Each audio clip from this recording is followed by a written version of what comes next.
All right, welcome everybody to another episode of the Health Movement Podcast. I'm your host, Derek, teacher of over 20 years and a certified personal trainer.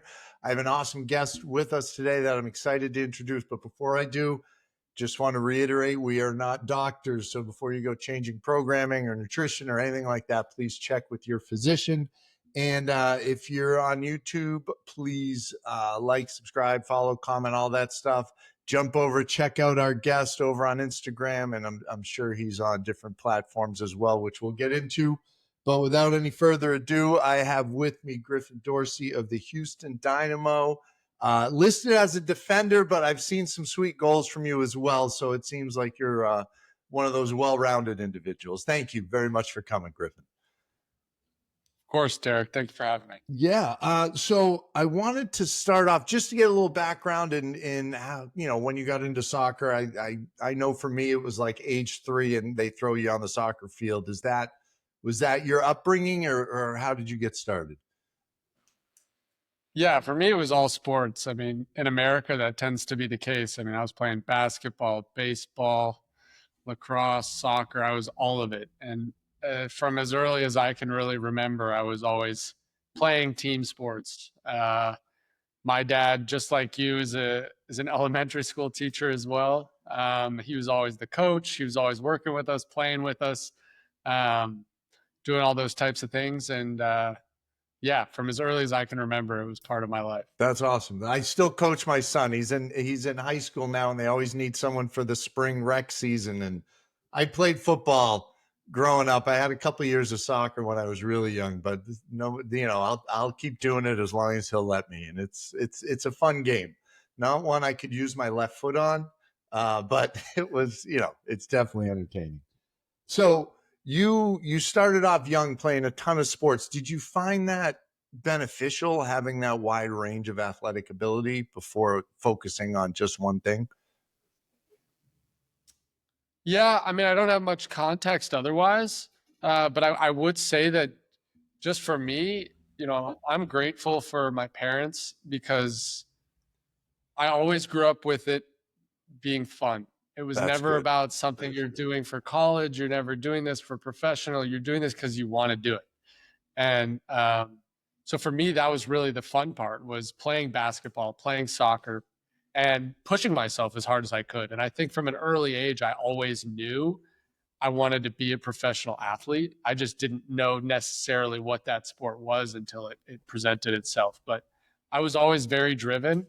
And I think being driven in a couple different sports can be beneficial. But really, once you find that one sport, that's really when you can start pushing and excelling. When did that happen? When did that manifest that it was going to be that soccer was the one you wanted? Yeah, we had a bunch of travel programs for basketball, baseball, and soccer. And it got to the point where it was like you're choosing one of these travel programs because you don't have the time. Yeah. You don't have the time to essentially bounce around and go from one to one to one to one. My Yeah. parents also didn't necessarily have the energy, and I didn't have the energy. So it was probably around 13, 14 when things were getting really competitive and I was really pushing myself. And to be honest, most of my friends chose soccer. So that's kind of the route we went. It was like, all right, we're all going to go for soccer. Let's go for soccer. It wasn't necessarily, I'm excelling at one sport or the other.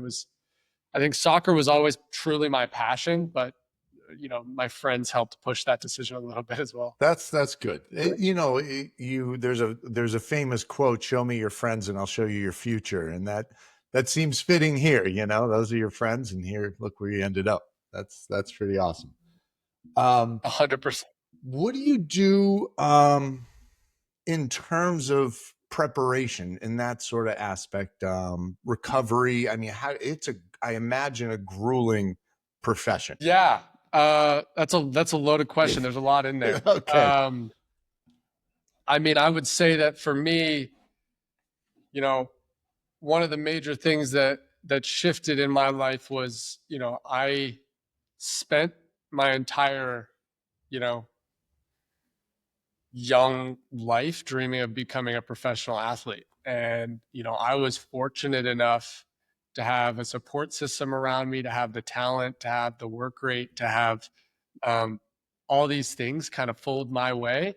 And so at 19, I got drafted into the MLS. And I was still a college kid. I was still in my teens, even though it was the end of my teens, but I was not really ready for the world and what being a professional soccer player really meant. And there was a huge transition that happened while I was in Toronto. I got drafted in 2019, the 6th overall pick to TFC, Toronto FC.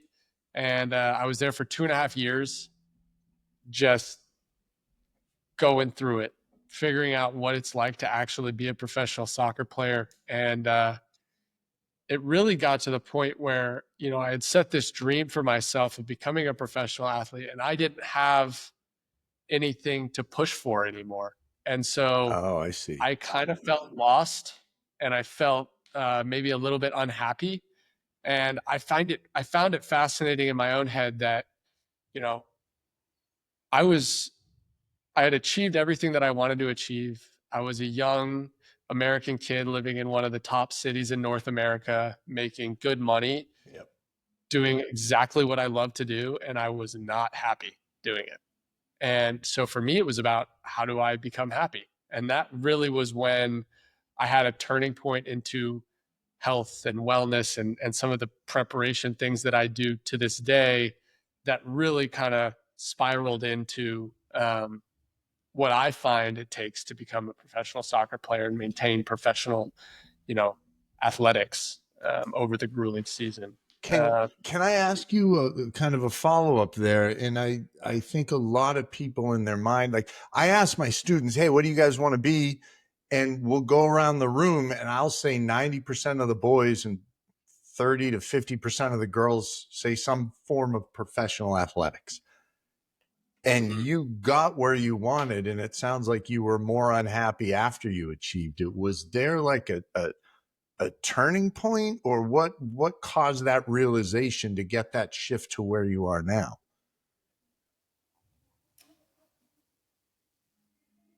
I think that the turning point was, it was after my rookie year.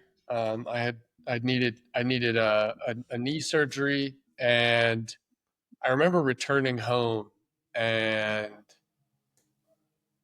honestly just sitting down with myself, like, why can't I have fun? Like, why am I not having fun anymore? In college, there's a weird dynamic where everyone is your age or right around your age. Everyone has the exact same dream, goal, and ambition for the season.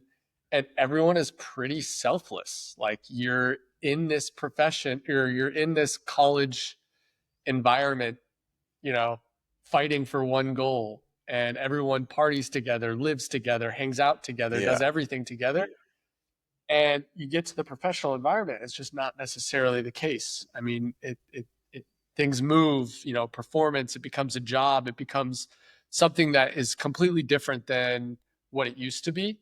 And so for me, it was always about, okay, first, it was the realization that things have completely changed. And second, it was like, okay, now what do we do about it? And for me, um, the starting point was just finding ways to smile and be happy and enjoy life, because really what I get to do every day is the biggest blessing in the world. Whether things are good on the field or things are bad on the field, it is truly the most special thing. And so yeah, I feel like the transition for me was once I realized I wasn't happy, once I realized that it was something completely different than what I thought it was, and then the transition could start once I had that realization. So a lot of self-reflection was necessary. And I think, and I've noticed with a lot of the guests on here, you have to go through that transition phase almost, where you're no longer just going through the monotonous repetitiveness of life, and you can kind of appreciate what you have and where you are. And it sounds like you've gotten to that point. Do you still do gratitude work or meditation, or how do you stay in that space right now? Yeah, so my practice has evolved over the years. You know, the way that I came about my practice in general is pretty cheesy. Those are I usually the good ones. Nothing wrong with that. I straight up Googled how do you be happy, and I just, as you scroll down the Google list, meditation pops up like 3, 4, 5, 6, 7, 8, 10 times, and you're like, okay, well, I guess I got to try it. Um, and I did like the normal American version of that. I was like, all right, well, if this is the case, I'm going to commit to it for a year. I'm going to meditate 10 minutes a day. And so I did that. I downloaded the Calm app. I did the daily Calm every day. It's roughly 10 minutes. Um, everyone's got 10 minutes in a day to give. So I was like, this is it. This is what I'm starting with. I did the year, and honestly, I felt like I wasn't getting anything from it. I was like, what is this? What am I doing?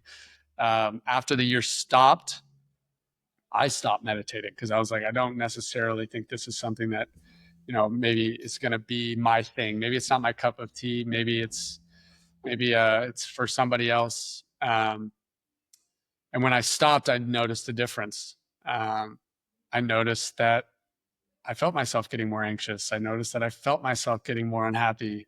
I noticed that I felt myself smiling less.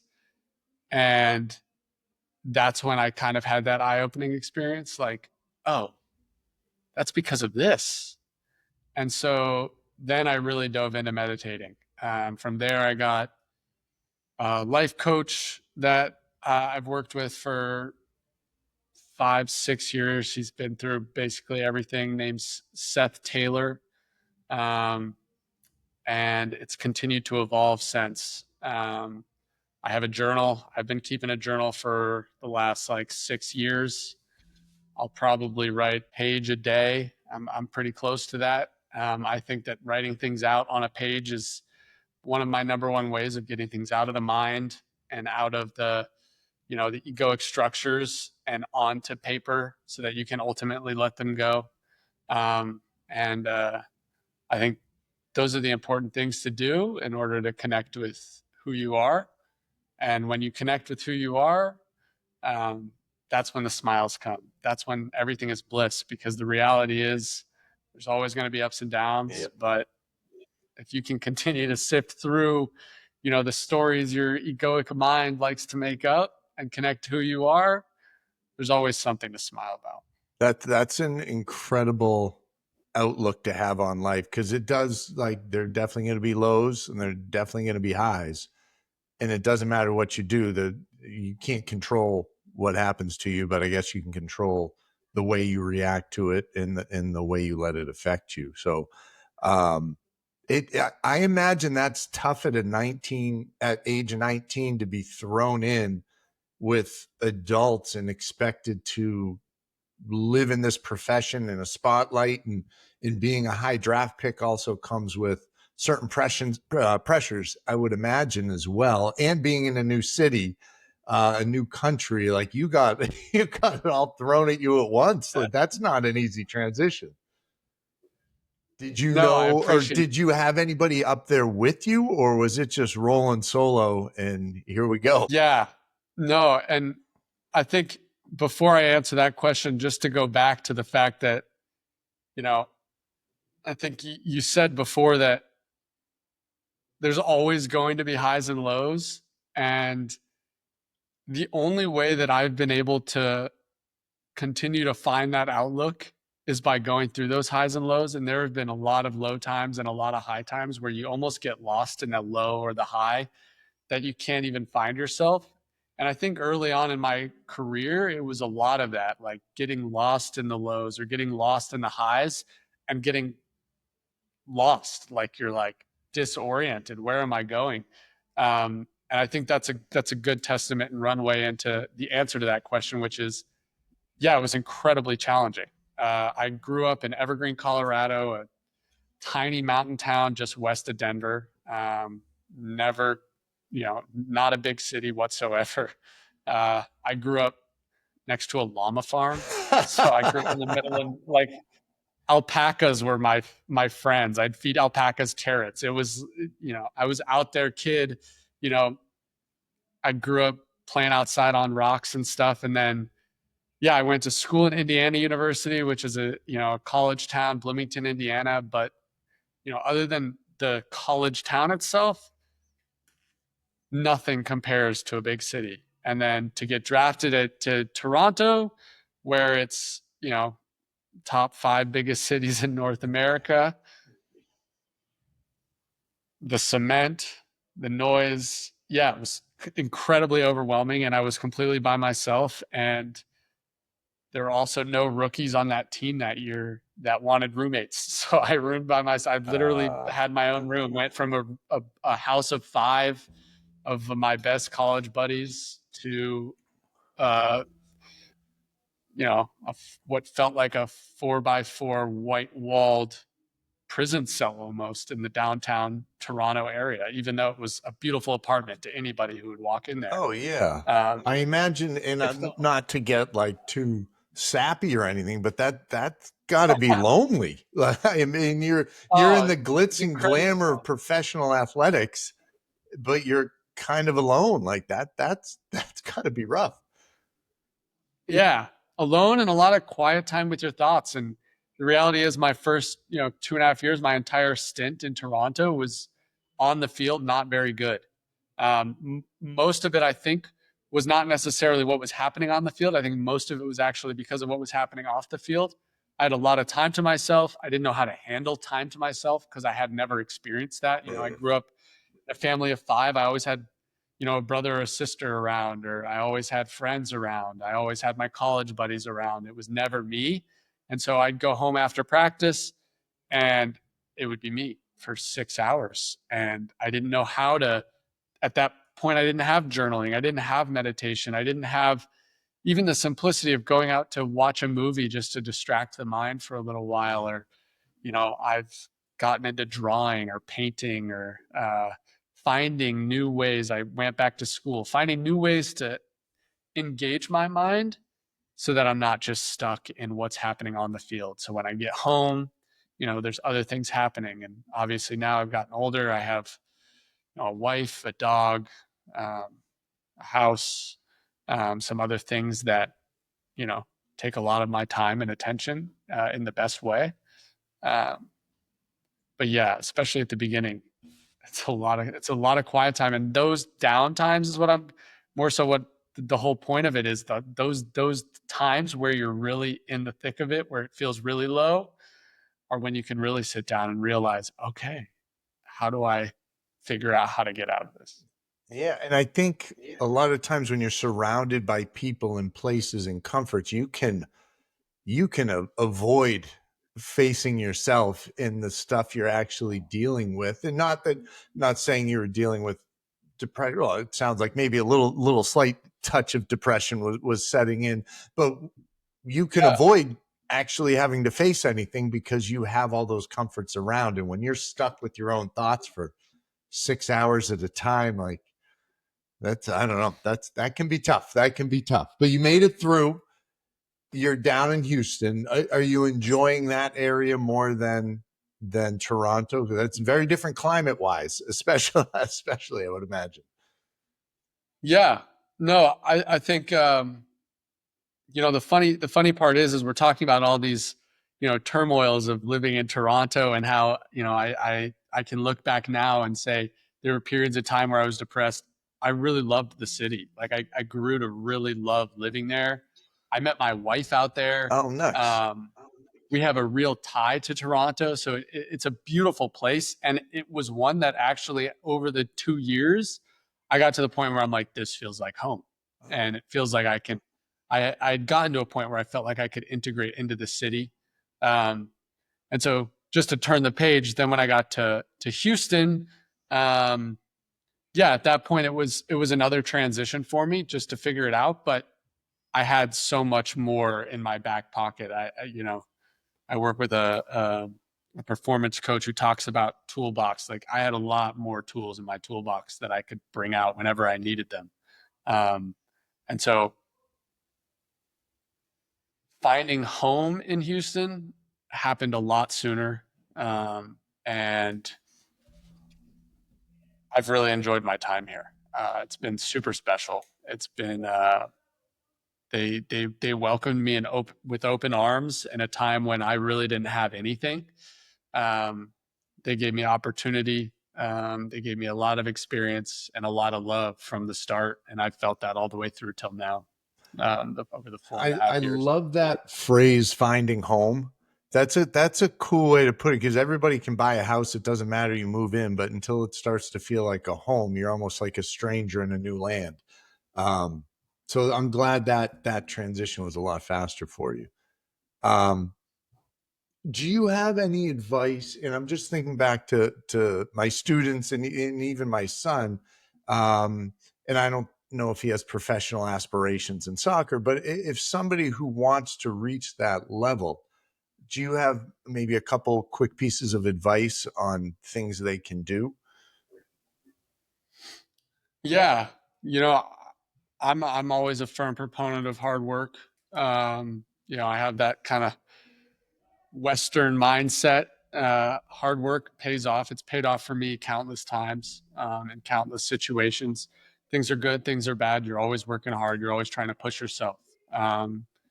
And I think that first and foremost was one of the things that got me to where I am. But, secondly, I would say your support system. Do not underestimate your parents, your loved ones, your family, because you can't do any of this alone. It's impossible. I would not be where I am today, obviously, without my parents, without my wife, without my brother, sister, extended family. I mean, they literally are the ones that hold me up and help me continue, down this profession, and just down life in general. Um, Another one I would say is just meditate. Even if it's something as simple as 10 minutes a day, sit in silence. It's uncomfortable. It's not very fun. It's hard to do. But what you get out of it is something that is undescribable. People talk about, this thing that's kind of undescribable. It is undescribable, but you have to just sit in that uncomfort, in that silence, or with that, light music playing, to really start to discover who it is you are. Because, once you kind of can continue to open up or peel away at that onion, of who you are, you find deeper and deeper meaning and purpose in everything that you do, and that ultimately just makes you smile. That's awesome. So what are your what are your plans for the future here? What are you looking for? Not in necessarily just soccer, but you can't play forever, I imagine. Maybe you will. Maybe you'll be the first, but it sounds like you've had a chance to reflect on more of what makes you happy. Are there things that you're looking forward to down the line? Of course, I think there are always things that you look forward to. And not to take away anything from the opportunity you have now. I'm not saying that by any stretch of the imagination. Oh, of course. I mean, you're always the best part about this profession is there's always time to do things. I had the opportunity to finish my degree through Indiana University. I Congrats, that's finished. big. Thank you. I finished a year ago, or more like a year and a half now. And so for a long time, that was kind of my main focus. I've been doing a lot of this work, so I love to just dive deeper into this work and find out what that is. I do love working with young athletes. Um, so I started my own little mentorship program that I've been working, over the last 6 to 8 months, just working with young athletes, whether they're leaving college or in college, just talking about some of my experiences, my perspectives that I can pass along to them, so they have some knowledge and some understanding of if this is the type of profession that they want to embark on, what it really is. Because I do think that that's something that maybe doesn't get communicated enough, when you're younger, or maybe as a younger kid, I was a little naive in listening to the people around me saying this is what it is. Um, but either way, giving a little bit of perspective and advice is something that I really find passion in. So I could see that being something I do down the line. I really love the idea of mental health, whether that's in the athletic sphere or not. I think that there's such a burning desire in our culture to find happiness, and realizing that it has nothing to do with money. It has nothing to do with achieving all of your dreams and goals. It actually just has to do with being present and being quiet and sitting down sometimes. And I don't know what it'll look like in 5 to 10 years when my career is hopefully done, but I think something along those lines. And obviously, coaching and staying in the game is something that's always been a bit of a passion as well. So Yeah, and if you have kids someday, you do realize you'll probably have to coach them like that. I think that's going to be a requirement for sure. yes, yes, That 100%. that'll be good. That'll be good. So this mentorship program, do you want to throw the name out there? I can put the information in the notes, or you certainly don't have to if that's not. Yeah. Um, I haven't necessarily done any of my own like advertising for it or anything. I've kept it pretty low key. I think I'd like to keep it a little bit low key still. Absolutely, absolutely.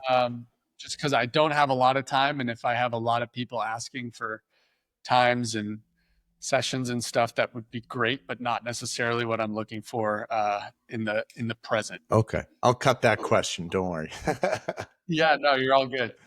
You can even leave it in there, as people sometimes struggle to find out how to actually get involved in that. I got you. I got you. Well, we're coming close to the half-hour mark here, so is there any other advice to I guess people going through that transition you were going through that you haven't hit on yet, or anything else you'd like to tell the listeners that you can leave them with? Yeah. Another huge part of my process has been just gratitude. You know, I'm a firm advocate of, the first thing I do when I wake up in the morning is I list things I'm grateful for. It can be 10, 15, 20, and I'll say them out loud. That's part of my process. Driving to work, driving home from work, anytime where you're sitting by yourself and you have an opportunity, or even sitting with, my wife and I do it all the time. We're just sitting together and I'll just start saying things I'm grateful for, because I find that it helps me remember all the beautiful things that are happening, because there's always wants and there's always going to be desires, and there's always going to be things that are going to be pushing you that you don't necessarily feel like you have. But being grateful for all the things that you do have can promote smiling. I like that.